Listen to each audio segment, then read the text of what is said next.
کے اوپر بات کرنے کا کوئی فائدہ نہیں. اصل بات یہ ہے کہ آج شہباز شریف قوم کو کہہ رہا ہے کہ مزید اور مہنگائی کے لیے قوم تیار ہو جائے.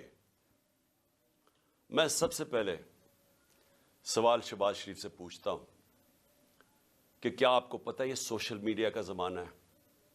اب جب بھی جو بات کرتے ہیں تو اب ایک ایسا زمانہ آ گیا ہے کہ ایک دم وہ آپ کی پرانی تقریریں اور آپ کی جو بھی آپ نے پہلے لوگوں سے وعدے کیے ہوئے ہیں وہ سب 1 منٹ میں وہ نکال کے سامنے لے آتے ہیں.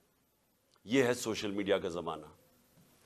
صرف چلے جائیں کہ آپ نے جب ہماری حکومت تھی تو آپ نے کس قسم کی تقریریں کی. آپ نے کیسے قوم کو بتایا کہ لوگ مہنگائی میں ڈوب گئے ہیں, پٹرول کی قیمت 2 روپے بڑھ گئی, بجلی 2 روپے یونٹ بڑھ گئی, اور مارچ کرو اسلام آباد میں, گرا دو اس حکومت کو. کیا آپ کو یاد ہے؟ اگر آپ کو یاد نہیں تو یہ سوشل میڈیا آپ کے سامنے لے آئیں گے آپ کی ساری تقریریں. حکومت گرائی, آپ اس سازش کا حصہ تھے. آپ اور یاسر زرداری اور وہ جو تیسرا وہ آپ کے ساتھ, آپ کا جو بھائی بیٹھا ہوا تھا لندن میں, اور وہ جو ایکس آرمی چیف, آپ نے مل کے یہ کیا اور شامل کر لیے بیرونی طاقتوں کو, ان کو بتایا کہ کتنا عمران خان آپ کے خلاف ہے. تو ان سب نے مل کے یہ حکومت کرائی.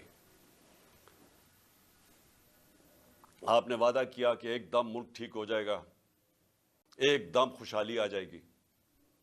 10 مہینے میں جو اس پاکستان کے ساتھ ہوا ہے, دشمن بھی پاکستان سے یہ نہ کرے. 10 مہینے کے اندر پاکستان کی 50 سال کے اندر, پاکستان کی تاریخ میں 50 سال میں سب سے زیادہ مہنگائی ہوئی ہے.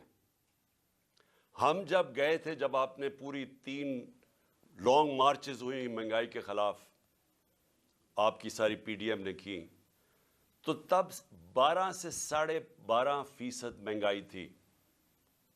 آج 3 گنا مہنگائی